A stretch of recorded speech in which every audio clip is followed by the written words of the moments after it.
इस लेक्चर में हम इंटीग्रल्स को सॉल्व करेंगे। तो देखते हैं इसके लिए क्वेश्चन हमें ये दिया गया है, हमें इसका सोल्यूशन फाइंड करना है। तो इस सोल्यूशन में सबसे पहले हम गिवन फंक्शन को आई के इक्वल लेट करेंगे और यहाँ पे देखें कि ये वैल्यू हमें दी गई थी। अगर हम इसको मल्टीप्लाई बाय 1 लिखें तो इससे फ़र्क नहीं पड़ता, इसलिए हमने इसको मल्टीप्लाई बाय 1 लिखा। और इसको हमने मल्टीप्लाई बाय 1 क्यों लिखा? वो इसलिए लिखा क्योंकि हमें दो फंक्शन चाहिए। ये हमारे पास फर्स्ट फंक्शन है और 1 को हम सेकेंड फंक्शन का नाम दे देंगे क्योंकि हम इसको इंटीग्रेट करेंगे बाय पार्ट्स। तो देखते हैं अब हम इसको इंटीग्रेशन बाय पार्ट्स करेंगे। तो फर्स्ट फंक्शन को छोड़ दिया, सेकंड की integration minus integral of second की इंटीग्रेशन मल्टीप्लाई बाय फर्स्ट का डेरिवेटिव। ये हमने इसको इंटीग्रेट कर दिया बाय पार्ट्स। इसको सॉल्व कर लेते हैं। तो सॉल्व करने के लिए इंटीग्रेशन ऑफ 1 क्या होगी? x माइनस इंटीग्रल उसी तरह से इंटीग्रेशन ऑफ 1x आ जाएगी और square root of x a square minus x square का डेरिवेटिव ये आ जाएगा। और डेरिवेटिव हम ऑलरेडी बहुत अच्छे से सॉल्व कर चुके हैं चैप्टर 2 में।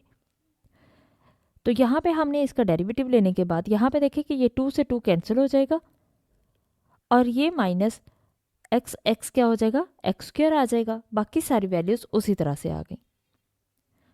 अब यहाँ पे देखें कि डिनोमिनेटर में आपके पास स्क्वायर रूट के अंदर वैल्यू क्या आ रही है? ए स्क्वायर माइनस एक्स स्क्वायर, क्योंकि न्यूमिनेटर में हमारे पास माइनस एक्स स्क्वायर ऑलरेडी है, हमें जस्ट इसके साथ ए स्क्वायर यहाँ पे चाहिए। तो उसके लिए हम क्या करेंगे? हमने ए स्क्वायर अगर प्लस करेंगे, क्योंकि हम कोई भी काम खुद से नहीं कर सकते, तो हमने अगर खुद से प्लस ए स्क्वायर लगाया तो फिर हमें माइनस भी ए स्क्वायर लगाना पड़ा। तो इसलिए हमने इसको माइनस ए स्क्वायर और प्लस ए स्क्वायर यहाँ पे लिख दिया। अब हम इसको मज़ीद सॉल्व करेंगे। इस एक्स को हमने शुरू में लिख दिया, इससे भी फ़र्क नहीं पड़ता। अब यहाँ पे देखें कि जब ये माइनस ए स्क्वायर से पूरी वैल्यू डिवाइड होगी तो यहाँ पे क्या आएगा? माइनस ए स्क्वायर ओवर स्क्वायर रूट ए स्क्वायर माइनस 1। इस माइनस ए स्क्वायर को हमने बाहर लिख लिया, माइनस माइनस प्लस हो गया और ए स्क्वायर को हमने बाहर लिख दिया, 1 over square root of a square minus x square लिख दिया। और जब इस पूरी वैल्यू से ये वैल्यू डिवाइड होगी तो यहाँ पे देखें कि अगर किसी वैल्यू के ऊपर यहाँ पे x की पावर 1 हो और नीचे x की पावर स्क्वायर रूट का मतलब होता है कि 1 ओवर 2, तो इसका मतलब न्यूमिनेटर में जाके क्या होता है? 1 माइनस 1 ओवर 2। एक्सपोनेंट इसका ऊपर जाके माइनस हो जाती है पावर।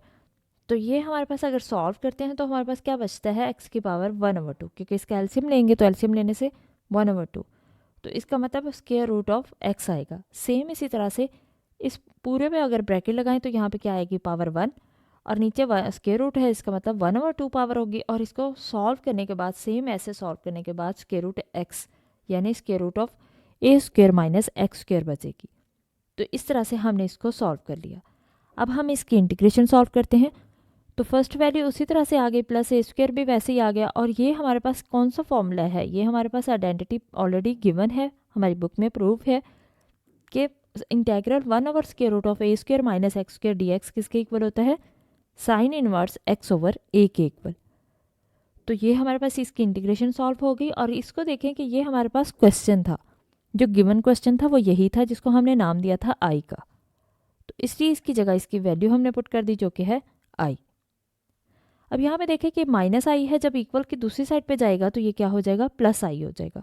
और आई प्लस आई कितना हो जाएगा? 2i। और बाकी सारी वैल्यूज़ उसी तरह से आ जाएंगी। अब ये स्टेप मैंने आपके लिए रिपीट कर दिया है। यहाँ पे देखें हमें तो आई की वैल्यू फाइंड करनी है जो हमारे पास गिवन क्वेश्चन है। तो 2 हमारे पास एक्स्ट्रा आ रहा है, तो इसलिए 2 को हम दूसरी साइड पे इक्वल के ले जाएंगे। इधर 2 आई के साथ मल्टीप्लाई हो रहा है, जब दूसरी साइड पे जाएगा तो सारी वैल्यूज से डिवाइड हो जाएगा। तो इसके डिनोमिनेटर में भी 2 आ जाएगा और इसके डिनोमिनेटर में भी 2 आ जाएगा, जो कि हमने ए स्क्वायर ओवर 2 लिख दिया और साइन इनवर्स एक्स ओवर ए आ जाएगा। ये प्लस सी सम कांस्टेंट है, जब भी इंटीग्रल ख़त्म हो जाता है तो हम प्लस सी लगा देते हैं। तो ये हमारे पास इसका सोल्यूशन आ जाएगा।